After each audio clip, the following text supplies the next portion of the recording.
दिल्ली सल्तनत में कुल 5 राजवंशों ने शासन किया। कितने राजवंशों ने? तो 5 राजवंशों ने शासन किया, जो 320 वर्षों तक चला। दिल्ली सल्तनत में 5 राजवंशों ने 320 वर्षों तक शासन करता है। इसमें जो राजवंश हुए उन राजवंशों को हम लोग देखेंगे सबसे पहले। और सबसे पहले जो पहला राजवंश हुआ वह हुआ गुलाम वंश। गुलाम वंश की स्थापना 1206 में होती है और इसका कार्यकाल 1290 तक चलता है। इसके बाद आता है खिलजी वंश। खिलजी वंश की स्थापना 1290 में होती है और यह 1320 तक चलता है। इसके बाद आता है तुगलक वंश। तुगलक वंश की स्थापना 1320 में होती है और यह 1414 तक चलता है। उसके बाद आता है चौथा सैयद वंश, और सैयद वंश की स्थापना 1414 में होती है और यह 1451 तक शासन करता है। अगला शासन जो होता है वह लोदी वंश का होता है। लोदी वंश 1451 में इसकी स्थापना होती है और यह 1526 यानी कि बाबर द्वारा लड़ा गया प्रथम युद्ध, पानीपत का प्रथम युद्ध लड़ा गया था, उस समय तक चलता है। हम लोग आगे बात करेंगे कि गुलाम वंश जो पहला शासक था उसकी स्थापना किसने किया था। तो गुलाम वंश का संस्थापक जो था वह कुतुबुद्दीन ऐबक था, और कुतुबुद्दीन ऐबक जो था वह मोहम्मद गोरी का गुलाम था। अब गुलाम या दास भी कह सकते हैं। तो सबसे पहले हम लोग देखेंगे कि मोहम्मद गोरी का पूरा नाम शहाबुद्दीन मोहम्मद गोरी था। आप नाम से सोच रहे होंगे कि गोरी किसी स्त्री का नाम था, लेकिन वैसा बात नहीं है। शहाबुद्दीन मोहम्मद गोरी एक पुरुष का नाम था जो कि गौर का शासक हुआ करता था। कहाँ का शासक था? तो गौर का शासक हुआ करता था, जिसने भारत पर पहला आक्रमण 1175 में मुल्तान पर किया था। तो मोहम्मद गोरी का पहला आक्रमण कहाँ पर हुआ था? तो मुल्तान में हुआ था 1175 में। मोहम्मद गोरी ने भारत में विजित प्रदेशों पर शासन करने का अधिकार अपने सेनापतियों को सौंपते हुए वापस लौट गए। तो मोहम्मद गोरी ने भारत में जितने सारे प्रदेश जीते वे सभी प्रदेशों पर शासन करने का अधिकार जो है वह अपने सेनापतियों को दे दिया और वह पुनः अपने स्थान यानी कि गौर वापस लौटकर चला गया। हम लोग देखेंगे कि मोहम्मद गोरी द्वारा लड़ा गया प्रमुख युद्ध, बहुत फेमस युद्ध लड़े गए हैं। जैसे कि सबसे पहला अगर हम लोग बात करेंगे तो तराइन का प्रथम युद्ध 91 ईस्वी में। तराइन का प्रथम युद्ध मोहम्मद गोरी और पृथ्वीराज चौहान के बीच होता है। किसके बीच होता है? तो मोहम्मद गोरी और पृथ्वीराज चौहान के बीच होता है तराइन का प्रथम युद्ध, जिसमें पृथ्वीराज चौहान की जीत होती है और मोहम्मद गोरी हारती है। इसके बाद 1192 में ठीक एक वर्ष बाद तराइन की दूसरी लड़ाई होती है और इसमें मोहम्मद गोरी की जीत होती है तथा पृथ्वीराज चौहान की हार होती है। इस प्रकार हम लोग आगे देखेंगे। 1194 में चंदवार का युद्ध होता है और चंदवार का युद्ध मोहम्मद गोरी और जयचंद के बीच होता है। किसके किसके बीच? तो मोहम्मद गोरी और जयचंद के बीच होता है, जिसमें मोहम्मद गोरी की जीत होती है और जयचंद की हार होती है।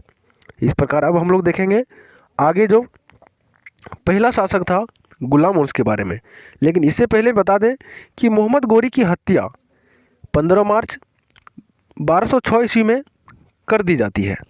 कब की जाती है?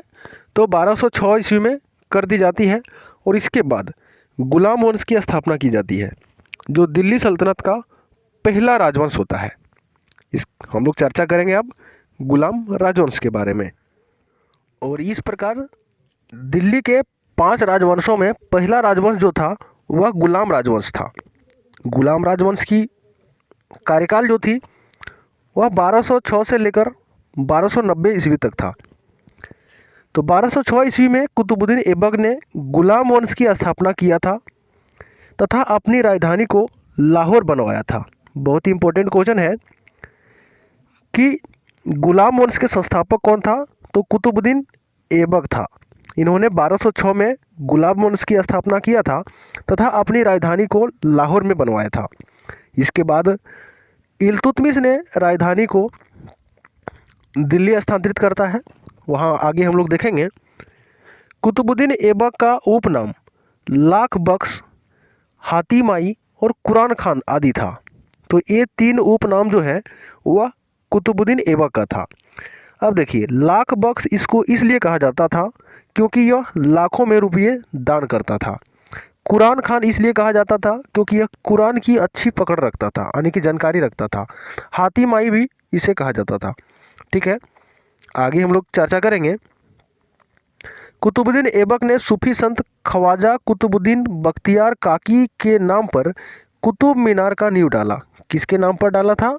तो सूफी संत था ख्वाजा कुतुबुद्दीन बख्तियार काकी, इसी के नाम पर कुतुब मीनार का नींव डाला, जिसके बाद इल्तुतमिश ने इसको पूरा करवाया था।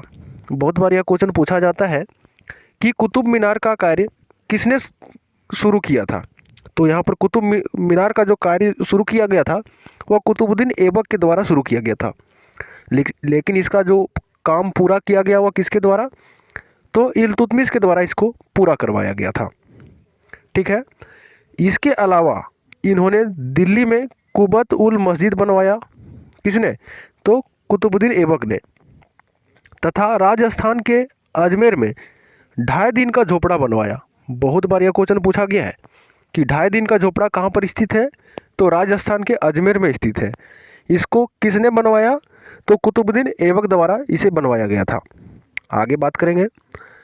प्राचीन नालंदा विश्वविद्यालय को ध्वस्त करने वाला बख्तियार खिजली ऐबक का सेनापति था। यह भी इम्पोर्टेंट क्वेश्चन है, कई बार पूछा गया है कि नालंदा विश्वविद्यालय को ध्वस्त करने वाला जो सेनापति था बख्तियार खिजली, यह किसका सेनापति था? तो कुतुबुद्दीन ऐबक का सेनापति हुआ करता था। आगे है 1210 ईस्वी में चौगान खेलते समय घोड़े से गिरने के कारण कुतुबुद्दीन ऐबक की मृत्यु लाहौर में हो गई। कहाँ पर हुई? तो लाहौर में हुई। कारण क्या था? तो चौगान खेलते समय, चौगान एक प्रकार का खेल है जो घोड़े में चढ़कर डंडे से बॉल को मारा जाता है, उसी को खेलते समय कुतुबुद्दीन ऐबक की मृत्यु लाहौर में हो जाती है 1210 में। आगे हम लोग बात करेंगे। कुतुबुद्दीन ऐबक की मृत्यु के बाद इसका पुत्र आराम शाह गद्दी पर बैठता है, लेकिन आराम शाह कहा जाता है कि यह एक अयोग्य शासक था, मतलब इसको शासन करने का तरीका नहीं आता था, जिसके कारण इन्होंने सिर्फ 8 माह तक शासन किया और 8 माह शासन करने के बाद इसको गद्दी छोड़नी पड़ी और अंततः दूसरे लोगों ने शासन किया। ठीक है, आगे हम लोग नेक्स्ट देखेंगे। और इस प्रकार अगला शासक हुआ इल्तुतमिश। इल्तुतमिश का शासनकाल 1211 ईस्वी से लेकर 1236 ईस्वी तक रहता है। इन्होंने बहुत सारे कार्य किए। तो आराम शाह की हत्या करके 1211 ईस्वी में इल्तुतमिश मुगल वंश का शासक बना। तो किसकी हत्या कर दिया था? आराम शाह की हत्या किया था। ठीक है, और आराम शाह की हत्या करने के बाद इल्तुतमिश जो है वह दिल्ली सल्तनत का शासक 1211 में बनता है। यह कुतुबुद्दीन ऐबक का दामाद तथा गुलाम था। इम्पोर्टेंट क्वेश्चन है, कई बार पूछा जाता है कि इल्तुतमिश कौन था? तो यह कुतुबुद्दीन ऐबक का दामाद तथा गुलाम था।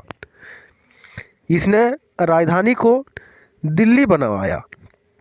तो पहले दिल्ली सल्तनत की जो राजधानी हुआ करती थी वह लाहौर हुआ करती थी, लेकिन इल्तुतमिश के समय इन्होंने अपनी दिल्ली को राजधानी बनवाया। अगला है, कुतुबुद्दीन ऐबक के कार्यकाल में यह बदायूं का सूबेदार हुआ करता था। इल्तुतमिश जो था वह कुतुबुद्दीन ऐबक के कार्यकाल के दौरान बदायूं का सूबेदार था। ठीक है, आगे हम लोग चर्चा करेंगे। इल्तुतमिश ने 1229 में बगदाद के खलीफा से सुल्तान की उपाधि धारण किया, जिसके कारण इन्हें दिल्ली सल्तनत का वास्तविक संस्थापक माना जाता है। यह क्वेश्चन कई बार पूछा गया है कि दिल्ली सल्तनत का वास्तविक संस्थापक किसे माना जाता है? तो इसका उत्तर होगा इल्तुतमिश को माना जाता है। अब इल्तुतमिश को क्यों माना जाता है? क्योंकि 1229 में बगदाद के खलीफा से सुल्तान की उपाधि धारण इन्होंने करवाया था। ठीक है, इन्होंने 3 महत्वपूर्ण अंग एकता, सेना और मुद्रा प्रणाली का गठन किया। तो इल्तुतमिश ने 3 महत्वपूर्ण अंगों का गठन किया। कौन कौन? एकता, सेना और मुद्रा का। आगे बात करेंगे। 1215 में तराइन का तीसरा युद्ध इल्तुतमिश द्वारा लड़ा गया था। इसी प्रकार 1217 में मंसूरा का युद्ध लड़ा। 1226 में गयासुद्दीन को पराजित किया। 1227 में सिंध एवं मुल्तान पर विजय हासिल किया और 1235 में पंजाब के खोखरा पर विजय प्राप्त किया। इल्तुतमिश ने अपने कार्यकाल में काफ़ी युद्धें लड़ी और जो भी युद्ध लड़ा है सभी का वर्णन हमने कर दिया है। आगे हम लोग बात करेंगे। 1236 में इल्तुतमिश की मृत्यु हो गई, जिसका उत्तराधिकारी रुकनुद्दीन फिरोज शासक बना। तो इल्तुतमिश का बेटा था रुकनुद्दीन फिरोज, जो शासक बनता है, लेकिन यह एक आयोग शासक होने के कारण इसको पद छोड़ना पड़ता है और इसकी बेटी रजिया सुल्तान शासक बनती है। तो आगे हम लोग देखेंगे रजिया सुल्तान के बारे में। और इस प्रकार अगला जो शासिका हुई वह रजिया सुल्तान हुई। रजिया सुल्तान का कार्यकाल 1236 से लेकर 1240 ईस्वी तक था। रुकनुद्दीन फिरोज एक आयोग शासक था, जिसे कि हम लोगों ने बात किया कि रुकनुद्दीन जो था, फिरोज जो था, वह एक आयोग शासक था, जिसके बाद रजिया सुल्तान शासक बनी। रजिया सुल्तान जो शासक बनी, यह दिल्ली की प्रथम और अंतिम महिला सुल्तान थी। बहुत बार यह क्वेश्चन पूछा गया है कि दिल्ली की प्रथम और अंतिम जो महिला सुल्तान बनी थी वह कौन थी। तो इसका करेक्ट आंसर होगा रजिया सुल्तान थी। यहाँ पर आप इमेज में देख सकते हैं रजिया सुल्तान। रजिया सुल्तान की जो शादी हुई थी वह अल्तुनिया के साथ हुई थी। बहुत ही इम्पोर्टेंट है, किसके साथ हुई थी? तो अल्तुनिया के साथ रजिया सुल्तान की विवाह आने की शादी हुई थी, जो कि तबर-हिंद का सूबेदार था। कहाँ का सूबेदार था? तो तबर-हिंद का सूबेदार हुआ करता था अल्तुनिया, और इसी के साथ रजिया सुल्तान की शादी हुई थी। आगे बात करेंगे हम लोग। लेकिन 1240 में कैथल के निकट रजिया की हत्या कर दी जाती है और इसके बाद 1240 से लेकर 1242 तक बहराम शाह शासक बना, जिसकी हत्या 1242 में कर दी जाती है। बहुत ही इंपॉर्टेंट क्वेश्चन है कि रजिया सुल्तान 1236 में शासिका बनी, लेकिन 1240 में इसकी हत्या कैथल के निकट कर दी जाती है। यहाँ पर बहुत से अपवाद हैं। किसी का इतिहासकारों का कहना है कि डाकुओं द्वारा हत्या कर दी गई थी, तो किसी अन्य को कहना है कि उत्तराधिकारी के लिए इसकी हत्या कर दी गई थी। यहाँ इतिहासकारों में काफ़ी मतभेद है, लेकिन जगह क्लियर है कि कैथल के निकट जो है वह 1240 में रजिया सुल्तान की हत्या की गई थी। इसके बाद कौन से शासक बने? तो बहराम शाह रजिया सुल्तान के बाद शासक बना, जिसकी हत्या कब कर दी गई? तो 1242 में इसकी हत्या कर दी गई। इसके पश्चात अलाउद्दीन मसूद शाह शासक बना। बहुत इंपॉर्टेंट क्वेश्चन है।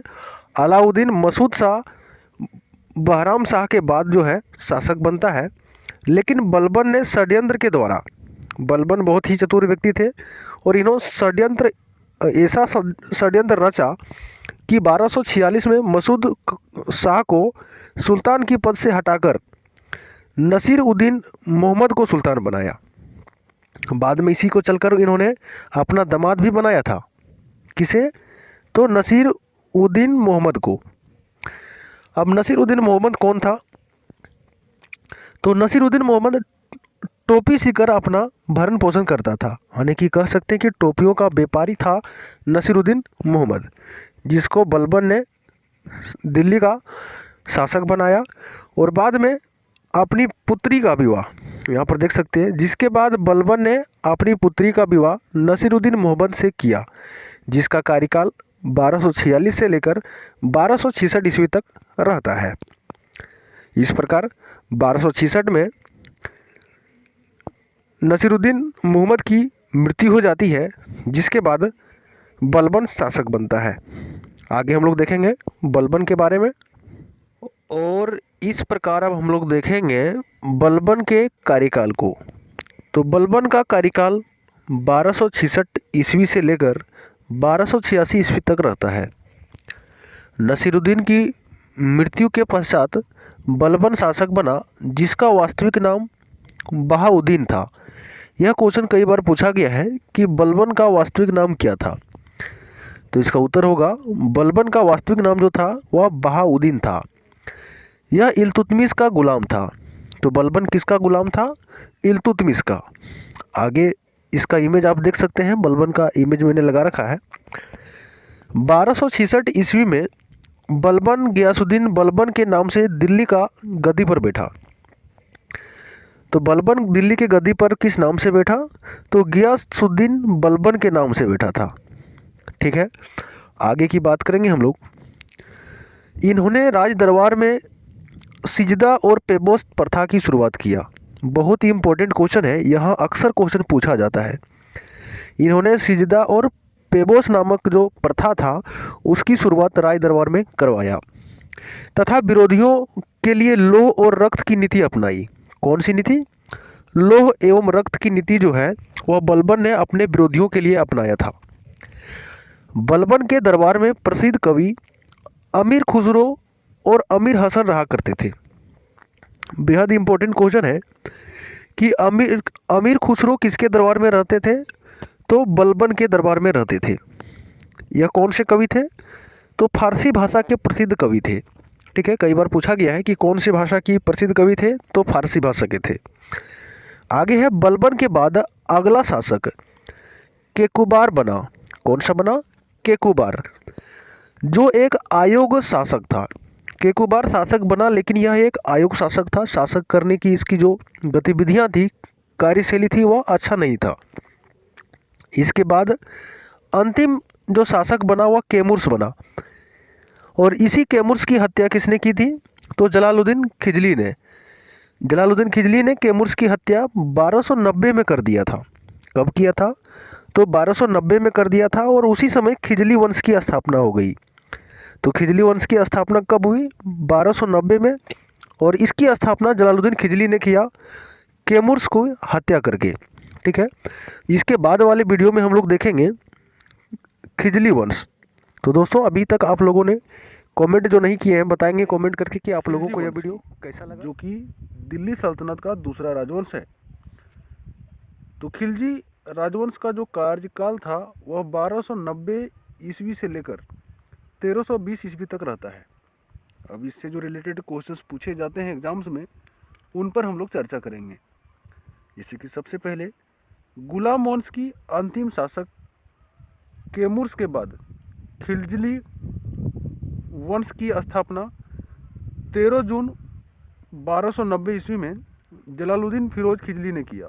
यहाँ पर इम्पोर्टेंट क्वेश्चन है कि खिलजी वंश की स्थापना किसने किया? तो जलालुद्दीन फिरोज खिलजी ने किया। और कब किया? तो 13 जून 1290 में किया। कैमुर्स की हत्या करके इन्होंने खिलजी वंश की स्थापना किया था। अब कैमुर्स कौन था? तो गुलाम वंश का अंतिम शासक था। ठीक है, जलालुद्दीन फिरोज खिलजी ने जो इसका कार्यकाल था वह 1290 से 96 तक था। तो जलालुद्दीन फिरोज खिजली का कार्यकाल कितना था? 1290 ईस्वी से लेकर 1296 ईस्वी तक। इसने किलो खरी को अपना राजधानी बनाया था। जलालुद्दीन खिजली ने किलो खरी नामक जो जगह है उसे अपनी राजधानी बनाया था। 1290 ईस्वी में कड़ा के सूबेदार मलिक छज्जू ने विद्रोह कर दिया था। जो जलालुद्दीन फिरोज खिजली के शासनकाल में कड़ा का जो सूबेदार था यानी कि मलिक छज्जू, तो मलिक छज्जू ने क्या किया था? विद्रोह कर दिया था। इसी प्रकार 1291 में रणथंभौर अभियान किया गया। रणथंभौर में क्या किया? अभियान चलाया गया था। ठीक है, यह भी जलालुद्दीन खिजली के कार्यकाल में चलाया गया था। और इस प्रकार अगला जो था वह 1293 में मंगोलों का आक्रमण हुआ था। यह भी जलालुद्दीन फिरोज खिजली के शासनकाल में ही हुआ था। और अगला जो हुआ था वह 1296 में देवगिरी का अभियान हुआ था। बहुत ही इम्पोर्टेंट है। और इसी वर्ष 1296 में जलालुद्दीन फिरोज खिजली की हत्या उसके भतीजे व दामाद अलाउद्दीन खिलजी द्वारा कर दिया गया। इम्पोर्टेंट क्वेश्चन यहाँ से निकलता है कि जलालुद्दीन फिरोज खिलजी की हत्या किसने किया? तो अलाउद्दीन खिलजी ने किया। और कब किया? तो 1296 में किया। यह जलालुद्दीन फिरोज खिलजी का कौन लगता था? तो भतीजे व दामाद लगता था, यानी कि भतीजा और दामाद लगता था। ठीक है। इसके बाद अलाउद्दीन खिलजी दिल्ली का सुल्तान 22 अक्टूबर 1296 में बना, जो 1316 तक बना रहा। अगर कोई योग्य शासक और सबसे अधिक समय तक शासन करने का जो दायित्व था खिलजी वंश में, वह सबसे अधिक जो है तो अलाउद्दीन खिलजी का है, यानी कि अलाउद्दीन खिलजी ने सबसे अधिक वर्षों तक शासन किया। यहाँ पर देख सकते हैं कि 22 अक्टूबर 1296 में यह राजा बना और 1316 तक यह बना रहा। इसी प्रकार अलाउद्दीन खिलजी के बचपन का नाम अली और गुरसब था। यह बहुत बार एग्जाम में पूछा गया है कि अलाउद्दीन खिलजी के बचपन का नाम क्या था? तो अली और गुरसब था। इस प्रकार अगला क्वेश्चन है, अलाउद्दीन के समय में सेना को नगद वेतन देने तथा अस्थायी सेना की नींव रखी गई। और सबसे अधिक अगर दिल्ली शासकों में विशाल अस्थायी सेना रखने का जो प्रभुत्व जाता है वह अलाउद्दीन खिलजी पर ही जाता है। इन्होंने सबसे अधिक जो विशाल सेना रखी थी, अस्थायी सेना, अलाउद्दीन खिलजी के शासनकाल में ही था। ठीक है, आगे हम लोग बात। और इस प्रकार अलाउद्दीन खिलजी ने घोड़ा दागने एवं सैनिकों को हुलिया लिखने की प्रथा शुरुआत की। बहुत बार यह भी कुछ क्वेश्चन पूछा गया है कि घोड़ा दागने और सैनिकों को हुलिया लिखने का जो प्रथा है वह किसने प्रारंभ किया था? तो अलाउद्दीन खिलजी ने प्रारंभ किया था। अगला है, अलाउद्दीन ने भू राजस्व की दर को बढ़ाकर उपज का 50% कर दिया। इन्होंने जो भू राजस्व की दर थी, यानी कि जो टैक्स था, उसको बढ़ाकर उपज का कुल 50% कर दिया। जबकि लूटे गए धन में राजा का जो अधिकार है वह 75% कर दिया गया। पहले कुछ कम हुआ करता था, जिसे बढ़ाकर क्या किया? 75% कर दिया। लूटे हुए धन का 75% जो होगा वह राजा का होगा, अर्थात अलाउद्दीन खिलजी का होगा। अलाउद्दीन ने व्यापारियों में बेईमानी रोकने के लिए कम तोलने वाले व्यक्तियों के शरीर से मांस काट लेने का आदेश दिया। उन्होंने मूल्य नियंत्रण प्रणाली को दृढ़तापूर्वक लागू किया। यह भी क्वेश्चन बहुत बार ट्रेंडिंग हुआ है एग्जाम्स में। यहाँ पर क्वेश्चन पूछा जाता है कि मूल्य नियंत्रण जो प्रणाली है वह किसने चलाया था? तो अलाउद्दीन खिलजी ने चलवाया था और बहुत ही दृढ़तापूर्वक इसको लागू भी किया था। इन्होंने दक्षिण भारत की विजय के लिए मलिक काफूर को भेजा। किसे भेजा? मलिक काफूर को, जिसे इन्होंने 1000 दिनार में खरीदा था, इसलिए उन्हें 1000 दिनारी भी कहा जाता था। मलिक काफूर जो थे, इसे 1000 दिनारी भी कहा जाता था क्योंकि उसे 1000 दिनार में खरीदा गया था। ठीक है। अलाउद्दीन खिलजी ने जमैयत खाना मस्जिद, अलाई का दरवाज़ा, सीरी का किला और 1000 खंभा महल का निर्माण कराया। यहाँ से बहुत ही इम्पोर्टेंट क्वेश्चंस बनता है और ये बहुत बार पूछा भी गया है कि अलाउद्दीन खिलजी ने जमैयत खाना मस्जिद का निर्माण करवाया, अलाई दरवाज़ा और सीरी का किला तथा 1000 खंभा जो महल का जो निर्माण है वह सभी जलालुद्दीन खिलजी ने करवाया था। अलाउद्दीन खिलजी ने 2 नए कर लगाए, जिनमें से चराई कर, और चराई कर जो लगाया जाता था यह प्रायः दुधारी पशुओं में लगाया जाता था। ठीक है, यानी कि जो दूध देने वाले होते थे। और एक था गढ़ी कर। जो गढ़ी कर जो होता था यह प्रायः झोपड़ी और घरों में लगाए जाने वाला कर हुआ करता था। अलाउद्दीन खिलजी के शासनकाल में 1297 से 1306 ईस्वी तक मंगोलों के 6 आक्रमण हुए, जिनमें प्रथम आक्रमण 1297 ईस्वी में कादर खान के नेतृत्व में हुआ था। यानी कि कह सकते हैं कि अलाउद्दीन खिलजी के जो शासनकाल थे 1297 से 1306 में बहुत सारे मंगोलों का आक्रमण हुआ, जो 6 महत्वपूर्ण थे। और जो पहला आक्रमण हुआ था वह 1297 में हुआ था कादर खान के नेतृत्व में। आगे हम लोग देखेंगे अलाउद्दीन खिलजी की मृत्यु 5 जनवरी 1316 ईस्वी को हो गई।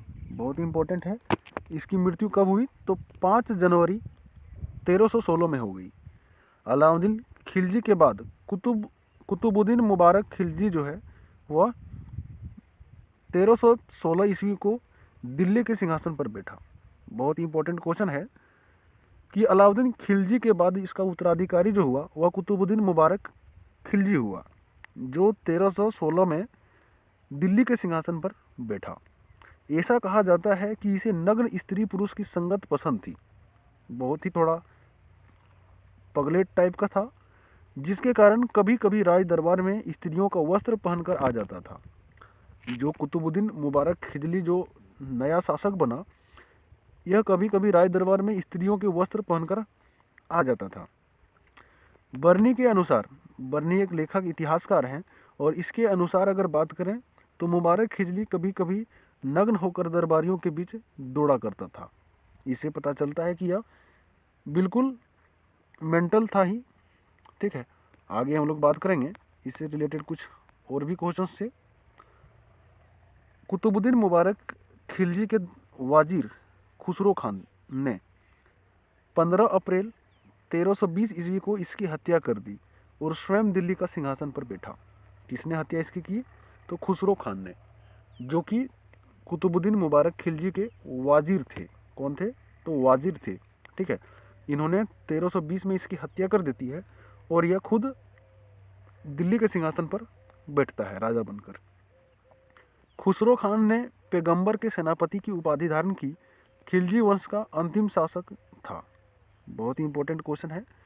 खिलजी वंश का जो अंतिम शासक है कौन बना? तो खुसरो खान बना, जिन्होंने पैगंबर के सेनापति की उपाधि भी धारण कर रखी थी। 5 सितंबर 1320 ईस्वी को खुसरो खान को पराजित करके गयासुद्दीन तुगलक ने तुगलक वंश की स्थापना किया। बहुत ही इंपॉर्टेंट क्वेश्चन है कि जो खिजली वंश का जो अंतिम शासक था खुसरो खान, इसकी हत्या किसने किया? तो गयासुद्दीन तुगलक ने किया 1320 में। और 1320 में इसकी हत्या करने के बाद इन्होंने तुगलक वंश का जो कार्यकाल था वह 1320 ईस्वी से लेकर 1398 ईस्वी तक चलता है। तुगलक वंश की स्थापना 1320 ईस्वी में गाजी मलिक, जो गयासुद्दीन तुगलक कहलाया, इन्होंने खिलजी वंश के अंतिम शासक खुसरो खान को पराजित करके किया था।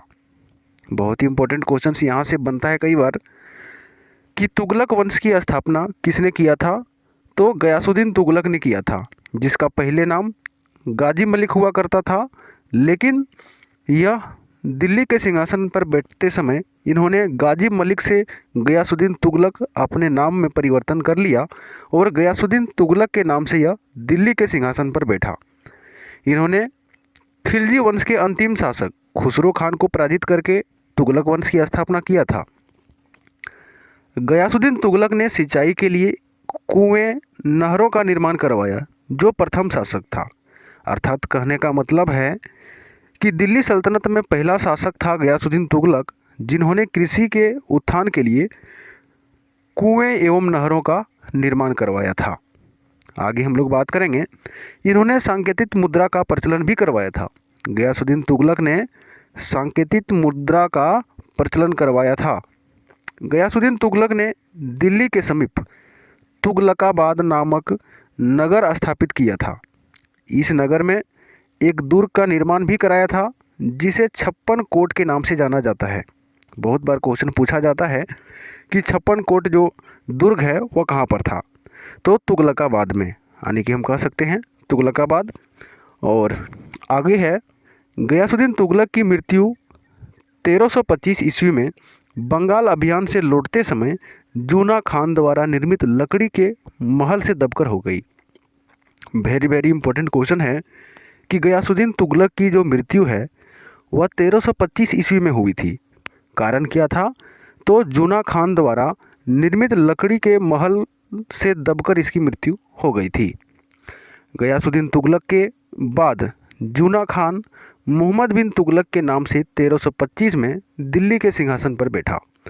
यहाँ पर इम्पोर्टेंट क्वेश्चन है कि जूना खान जो पहले हुआ करता था वह मोहम्मद बिन तुगलक के नाम से 1325 ईस्वी में दिल्ली के सिंहासन पर बैठता है। अर्थात गयासुद्दीन तुगलक के बाद मोहम्मद बिन तुगलक यानी कि जूना खान दिल्ली के सिंहासन पर बैठा। इस प्रकार आगे हम लोग देखेंगे। और यह सुल्तान से अधिक शिक्षित, विद्वान एवं योग्य व्यक्ति था। अर्थात कहने का मतलब है कि यह दिल्ली सुल्तानों में सबसे अधिक शिक्षित, विद्वान और योग्य व्यक्ति था। कौन?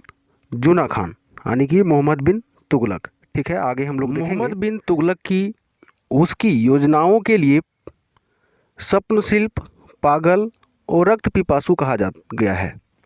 यानी कि मोहम्मद बिन जो तुगलक था, इसकी नई नई योजनाएं आती रहती थी, जिसके कारण इसे स्वप्नशिल्प, पागल तथा रक्त पिपासु की उपाधियां दे रखी थी। ठीक है, इब्न बतूता की पुस्तक रहला में मोहम्मद बिन तुगलक के कार्यकाल का वर्णन है। बहुत बार यहाँ से क्वेश्चन पूछा गया है कि इब्न बतूता जो है वह कहाँ का यात्री था, तो मोरक्को का यात्री था, जिसकी पुस्तक क्या है? तो रहला है। और इसी में मोहम्मद बिन तुगलक के कार्यकाल का वर्णन किया गया है। मोहम्मद बिन तुगलक ने अपनी राजधानी को दिल्ली से देवगिरी में स्थानांतरित किया तथा उसका नाम दौलताबाद रखा। बहुत बार यहाँ से क्वेश्चन पूछा गया है कि मोहम्मद बिन तुगलक ने दिल्ली से राजधानी कहाँ पर स्थानांतरित किया था? तो देवगिरी में स्थानांतरित किया था, और देवगिरी का नाम इन्होंने बदल के जो है दौलताबाद रख दिया। ठीक है, आगे हम लोग बात करेंगे। सांकेतिक मुद्रा के अंतर्गत मोहम्मद बिन तुगलक ने कांसा, तांबा, धातुओं के सिक्के चलवाई, जिनका बराबरी चांदी के सिक्कों से था। यानी कि चांदी के सिक्कों का बराबरी को किसने किया? तो कांसा और तांबा के धातुओं के सिक्कों ने। ठीक है, आगे हम लोग बात करेंगे। मोरक्को यात्री इब्न बतूता भारत आया, जिसे मोहम्मद बिन तुगलक ने दिल्ली का गाजी नियुक्त किया। तो मोरक्को यात्री इब्न बतूता को मोहम्मद बिन तुगलक ने क्या किया? गाजी नियुक्त किया। बाद में 1342 ईस्वी में इसे राजदूत के रूप में चीन भेजा था। ठीक है, यहाँ पर चीन है, तो राजदूत के रूप में इन्होंने कहाँ भेजा? चीन भेजा। ठीक है, और इसी इब्न बतूता का किताब कौन सा है? तो रहला है। और इब्न बतूता कहाँ का यात्री था? तो यह अफ्रीकी यात्री था, मोरक्को का निवासी था। ठीक है, मोहम्मद बिन तुगलक ने जिन प्रभु सूरी नामक जैन साधु को अपने दरबार में बुलाकर उसे सम्मानित किया था। बहुत बार यहाँ से भी क्वेश्चन पूछा गया है कि किस जैन साधु को मोहम्मद बिन तुगलक ने अपने राज दरबार में बुलाकर सम्मानित किया था? तो जिन प्रभु सूरी नामक, यानी कि प्रभु सूरी नामक जैन जो साधु था, उसे मोहम्मद बिन तुगलक ने अपने दरबार में सम्मानित किया था। मोहम्मद बिन तुगलक के शासनकाल में दक्षिण में हरिहर एवं बुक्का नामक दो भाइयों ने विजयनगर की स्थापना की थी। इससे हम लोगों ने एक अलग वीडियो बना रखी है कि हरिहर और एवं बुक्का नामक दो भाइयों ने क्या किया था? विजयनगर नामक एक नए नगर की स्थापना किया था। आप प्लेलिस्ट पर जाकर देख सकते हैं। विजयनगर साम्राज्य से रिलेटेड जितने सारे क्वेश्चंस बनते हैं उसको हमने अलग से वीडियो में बता रखे हैं। ठीक है, मोहम्मद बिन तुगलक की मृत्यु 1351 ईस्वी को सिंध जाते वक्त समय हो गया। यहाँ से इम्पोर्टेंट क्वेश्चन है, कहाँ जाते समय? तो सिंध जाते समय मोहम्मद बिन तुगलक की मृत्यु 1351 में हो जाती है। आगे हम लोग बात करेंगे।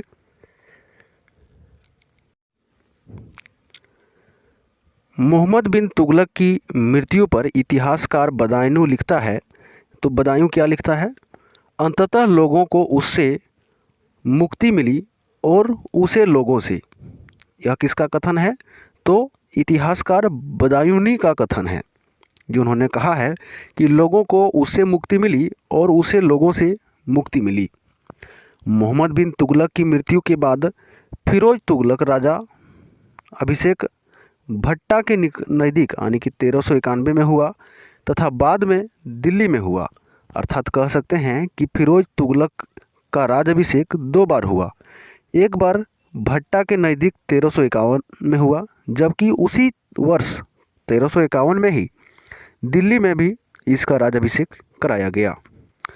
फिरोज तुगलक ने 24 करों को समाप्त कर केवल 4 कर खराज, खुम्स, जजिया और ज़कात को वसूलने का आदेश दिया था।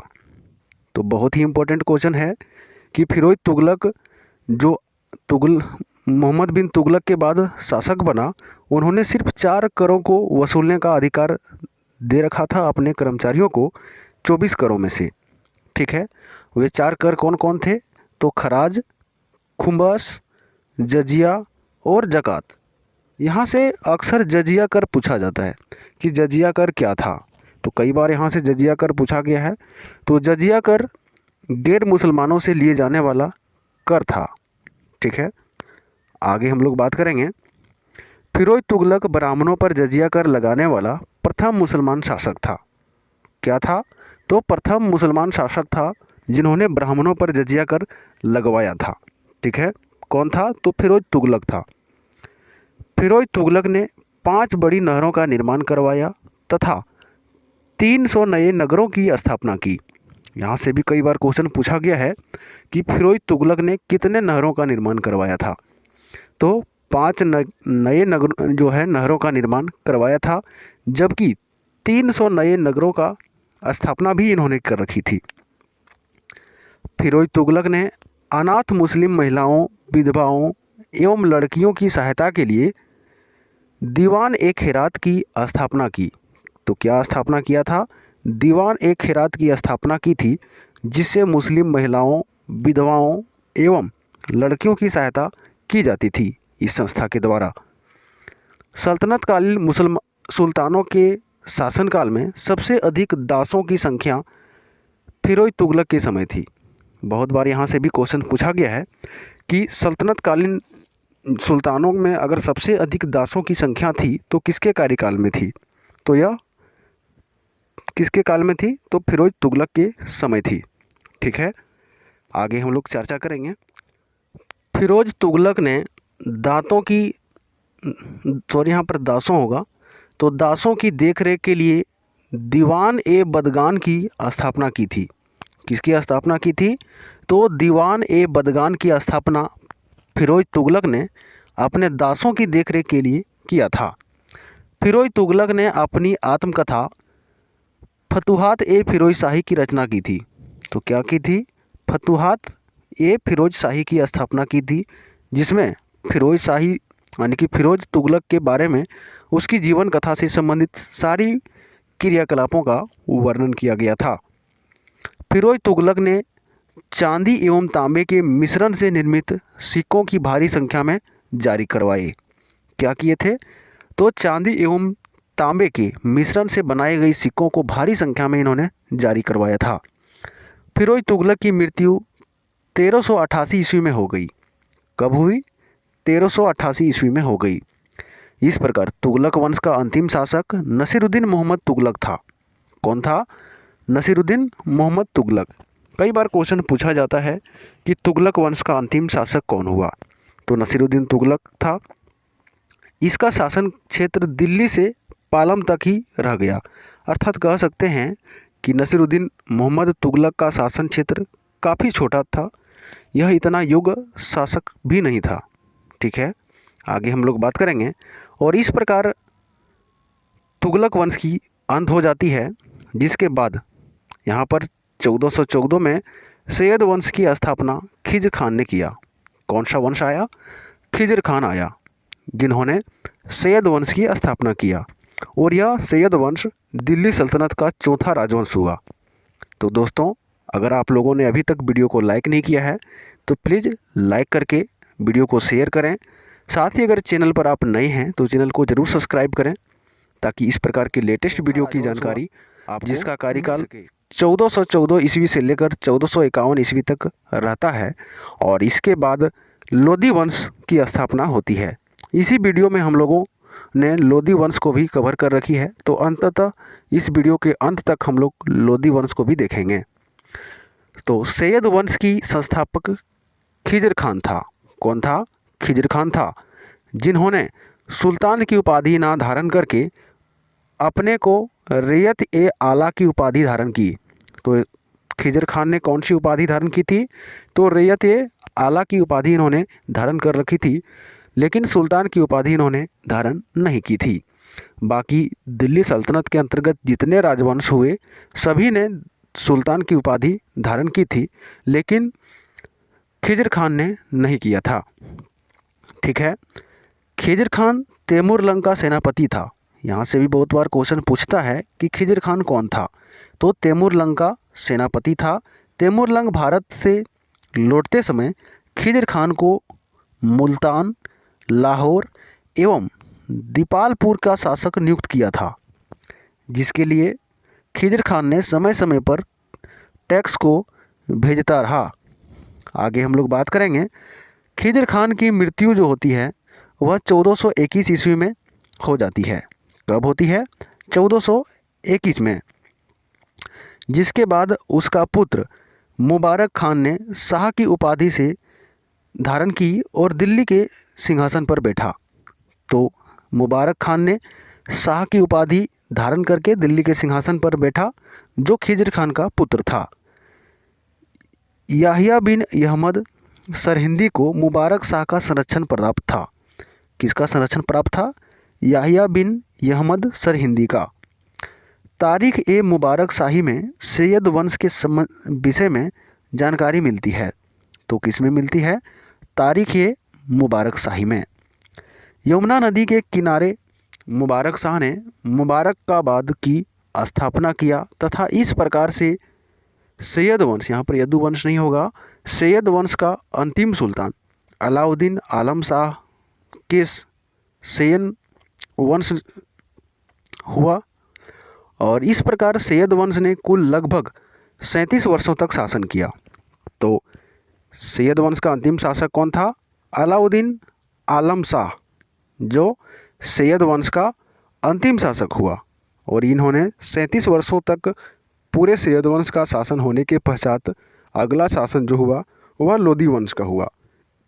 और इस प्रकार हम लोग अब देखेंगे लोदी वंश के बारे में। और इस प्रकार लोदी वंश की स्थापना 1451 में हुई, जो 1526 तक चलता रहा। और यह दिल्ली सल्तनत का अंतिम वंश था जो दिल्ली सल्तनत पर शासन किया। इसके बाद बाबर आता है और बाबर ने मुग़ल वंश की स्थापना कर देता है। तो सबसे पहले हम लोग देखेंगे लोदी वंश, इसके बाद हम लोग देखेंगे मुग़ल वंश के बारे में। तो लोदी वंश का संस्थापक बहलोल लोदी था। तो लोदी वंश का संस्थापक कौन था? बहलोल लोदी था। यहाँ से अक्सर लोग गलती करते हैं, अधिकतर लोगों का कन्फ्यूजन रहता है कि लोदी वंश का जो संस्थापक इब्राहिम लोदी में सही का निशान लगाते हैं, जो कि बिल्कुल गलत है। तो लोदी वंश के संस्थापक कौन हुए? बहलोल लोदी हुए, जो बहलोल शाह गाजी की उपाधि से दिल्ली के सिंहासन पर बैठा। बहुत इंपॉर्टेंट क्वेश्चन है यहाँ पर। बहलोल लोदी जो था वह बहलोल शाह गाजी की उपाधि से दिल्ली के सिंहासन पर बैठता है। बहलोल लोदी ने अपने सरदारों के खड़े रहने पर स्वयं भी खड़ा रहता था। यहाँ से भी इम्पोर्टेंट क्वेश्चन है कि मुग़ल की यहाँ पर क्वेश्चन पूछा जाता है, दिल्ली सल्तनत में वैसा कौन सा शासक था जो अपने सरदारों के खड़े रहने पर स्वयं भी खड़ा रहता था?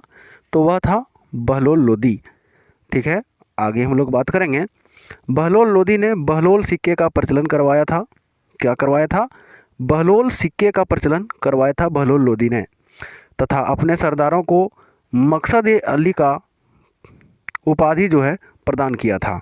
तो मकसद-ए-अली का जो उपाधि था वह किसे प्रदान किया था? तो अपने सरदारों को। बहलोल लोदी के बाद उसका पुत्र निजाम खान 1489 ईस्वी में सुल्तान सिकंदर शाह की उपाधि से दिल्ली के सिंहासन पर बैठा। तो बहलोल लोदी के बाद शासक कौन हुआ? निजाम खान। और निजाम खान ने सिकंदर शाह की उपाधि धारण करके दिल्ली के सिंहासन पर बैठा। सिकंदर लोदी ने आगरा शहर की स्थापना की तथा बाद में इसे अपना राजधानी भी इन्होंने बनाया था, तथा भूमि के मापन के लिए गजे सिकंदरी का प्रचलन करवाया था।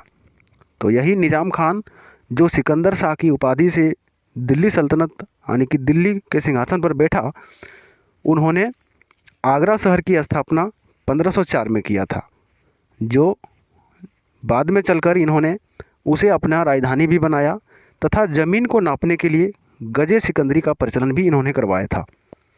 सिकंदर लोदी ने मुसलमानों को ताजिया निकालने एवं मुसलमान स्त्रियों को पीर तथा संतों की मज़ार पर जाने पर प्रतिबंध लगा दिया। यहाँ से भी क्वेश्चन कई बार पूछा जाता है कि मुसलमान स्त्रियों को पीरों तथा संतों के मज़ार पर जाने पर किसने प्रतिबंध लगाया था? तो सिकंदर लोदी ने इस पर प्रतिबंध लगाए थे। आगे बात करेंगे हम लोग। सिकंदर लोदी की गले की बीमारी थी, जिसके कारण इसकी मृत्यु 1517 ईस्वी में हो गई, जिसके बाद इसका पुत्र इब्राहिम यानी कि इब्राहिम शाह की उपाधि से दिल्ली के सिंहासन पर बैठता है। तो इब्राहिम कौन सा उपाधि धारण करके दिल्ली सिंहासन पर बैठता है? तो इब्राहिम शाह की उपाधि से। आगे हम लोग देखेंगे इब्राहिम शाह यानी कि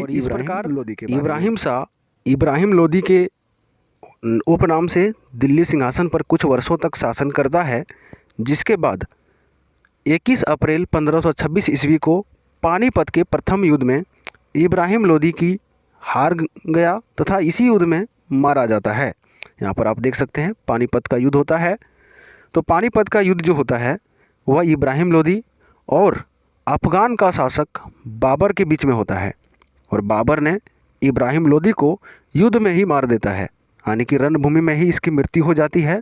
यह दिल्ली सल्तनत का पहला शासक था जिसकी मृत्यु रणभूमि में होती है, यानी कि युद्ध स्थल में मृत्यु होने वाला यह दिल्ली सल्तनत का पहला शासक हुआ जो पानीपत का प्रथम युद्ध में मारा गया।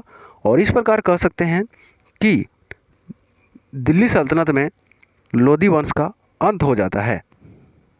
बाबर का भारत पर आक्रमण करने के लिए निमंत्रण पंजाब के शासक दौलत खान लोदी और इब्राहिम लोदी के चाचा आलम खान ने दिया था। तो बाबर को जिन्होंने इब्राहिम लोदी को पराजित किया उसे निमंत्रण किसने दिया था? तो पंजाब के शासक दौलत खान लोदी और इब्राहिम लोदी के चाचा थे आलम खान ने भारत पर आक्रमण करने का जो निमंत्रण है वह बाबर को दिया था, जिसके कारण इब्राहिम लोदी की हार होती है और यहाँ लोदी वंश के समाप्त हो जाती है। जिसके बाद बाबर ने एक नए वंश की स्थापना करता है जिसका नाम मुग़ल वंश होता है। और दिल्ली सल्तनत या सल्तनत काल की संपूर्ण वीडियो अगर आप देखना चाहते हैं तो भारतीय इतिहास नाम का प्लेलिस्ट चैनल पर आपको मिल जाएगा, और वहां से आप देखकर इसका मास्टर वीडियो देख सकते हैं जो सभी प्रकार की यानी कि गुलाम वंश, खिलजी वंश, तुगलक वंश, सैयद वंश और लोदी वंश संपूर्ण एक ही वीडियो में हम लोग कवर कर रखे हैं। तो इस प्रकार अगर आप इससे रिलेटेड अगर ऑब्जेक्टिव क्वेश्चंस का भी वीडियो देखना चाहते हैं तो कृपया चैनल को सब्सक्राइब जरूर कर लें, क्योंकि बहुत जल्द आप लोगों को एक टेस्ट सीरीज के माध्यम से संपूर्ण दिल्ली सल्तनत का टेस्ट सीरीज लिया जाएगा, जिसमें आप लोग कितने मार्क कर पाते हैं वो हमें कमेंट करके भी बताएंगे, जिसके लिए आपको नोटिफिकेशन चाहिए और चैनल सब्सक्राइब जरूर कर लीजिएगा। ठीक है, मिलते हैं नेक्स्ट वीडियो में, तब तक के लिए जय हिंद।